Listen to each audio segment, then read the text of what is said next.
அதோட எல்லாம் மத்திய ஆட்சியின் மீது அதிருப்தி இருக்குங்க, 10 ஆண்டுகள் அதிருப்தி. அதுவும் அதிமுகவுக்கு தான் போகும், திமுகவுக்கு போகாது.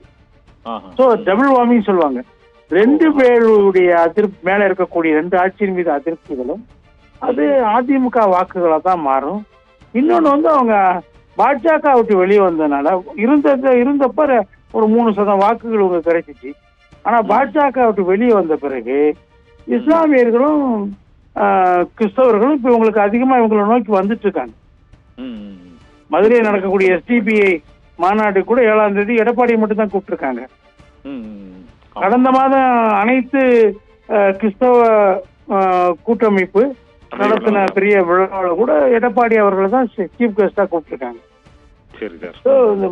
இந்த மைனாரிட்டிஸும் வந்து திமுக மேல அதிருப்தி அடைஞ்சவங்க அதிமுக தான் போவாங்க. அதோட பாஜக விட்டு வெளியே வந்ததை அவங்க ஆதரிப்பாங்க. அவங்க எப்படி ஆதரிப்பாங்கன்னா, திரும்ப இங்க வந்து அவங்களுக்கு பாஜகவா காங்கிரஸான்னு இல்லாட்டி இந்தியா கூட்டணி இருக்க கட்சிகளான்னு சாய்ஸ் வரும்போது அவங்க நிச்சயமா இந்தியா கூட்டணியில் இருக்கக்கூடிய கட்சிகளோட போவாங்க பாஜகவுக்கு எதிரா.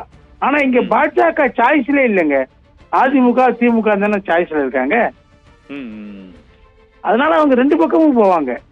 பாஜக எதிர்க்கிற கட்சிகள்லாம் 2 கட்சிகளும் தான், 2க்கும் போவாங்க. நெருக்கத்துல என்ன செய்வாங்கன்னா, நான் நினைக்கிறேன் அவங்க அந்த டாக்டிஸை ஃபாலோ பண்ண ஆரம்பிச்சுட்டாங்க அதிமுக தலைமை. நெருக்கத்துல என்ன செய்வாங்க, தமிழ்நாட்டுக்கு மத்திய ஆட்சியில் இருந்த பாஜகவும் காங்கிரஸும் நமக்கு ஓரவஞ்சனை காட்டியிருக்கிறாங்க, நமக்கு எதிராக தான் செயல்பட்டு இருக்காங்க, தமிழக மக்கள் நலன்களை பாதுகாப்பதில் அவங்க தவறி இருக்கிறாங்க, வஞ்சகம் செஞ்சிருக்கிறாங்க. அந்த பிரச்சாரத்தை அவங்க மேக்சிமம் எடுத்துட்டு போவாங்க. உச்சகட்டத்துக்கு எடுத்துட்டு போகும்போது ஆட்டோமேட்டிக்கா என்ன ஆகும் உங்களுக்கு, அந்த இந்த தமிழ் உணர்வாளர்கள் தமிழ்நாட்டுக்காக மக்கள் நலன் சொல்லும் போது இவங்களுக்கு வாக்களிக்கலாங்கிற எண்ணம் மக்கள்கிட்ட மத்தியில வரும். இவங்க நிச்சயமா வாக்கு வங்கி கூட செய்யக்கூடும். இன்னொன்னு முக்கியமான விஷயம் சொல்றேங்க, தமிழ்நாட்டுல ஆசிரியர்கள் அரசு ஊழியர்கள் 17 லட்சம் பேர். அவங்க வீட்டுல 2 பேர் வச்சுக்கோங்க, மனைவி ஒரு குழந்தைன்னு வச்சுக்கோங்க, 51 லட்சம். இந்த 51 லட்சம் வாக்காளர்கள் கிட்டத்தட்ட 35-40 லட்சம் மேலேயே, 51 லட்சம் இல்லைன்னா கூட ஒரு 40-45 லட்சம் மக்கள் வந்து வாக்குகள் வந்து அவங்க வந்து கடந்த 2021 திமுகவுக்கு தான் போட்டாங்க.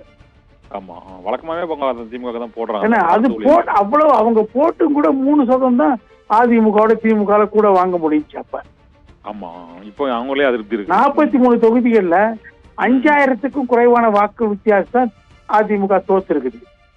அடுத்து 37 தொகுதிகள்ல 10,000க்கும் குறைவான வாக்கு வித்தியாசம் தோத்திருக்கிறாங்க. இந்த 80 தொகுதிகளை நீங்க சேர்த்து பாத்தீங்கன்னா 1,90,000, அதான் 2 லட்சத்துக்கு குறைவான வாக்குகள்ல தான் தோத்திருக்கிறாங்க. ரொம்ப மார்ஜின் கம்மியா இருக்கிறது. இதெல்லாம் வந்து திரும்ப அதிமுக இந்த தொகுதிகள்ல அதிமுக பக்கம் போறதுக்கான வாய்ப்புகள் அதிகமா இருக்குன்னு நான் நினைக்கிறேன். ஆசிரியர்கள் அரசு ஊழியர்கள் இவங்க புதிய பென்ஷன் திட்டத்தை எடுத்துடுறோம், பழைய பென்ஷன் திட்டத்தை அமுல்படுத்துறோம் சொன்ன வாக்குறுதியை நிறைவேற்றாதனால, டிஏ வந்து இவங்க காலத்துல கொடுக்காதனால அவங்க இவங்க மேல கடுமையான அதிருப்தியில் இருக்கிறாங்க. அவங்க இந்த நேரத்துல 35-40 லட்சம் எல்லாம் இவங்களுக்கு போட மாட்டாங்க. அதுல ஒரு 10 லட்சம் அதிமுக பக்கம் போச்சுனாங்க, அதிமுக கொடி கட்டி பறக்கும்ல. ஆமா ஆமா, உண்மைதான்.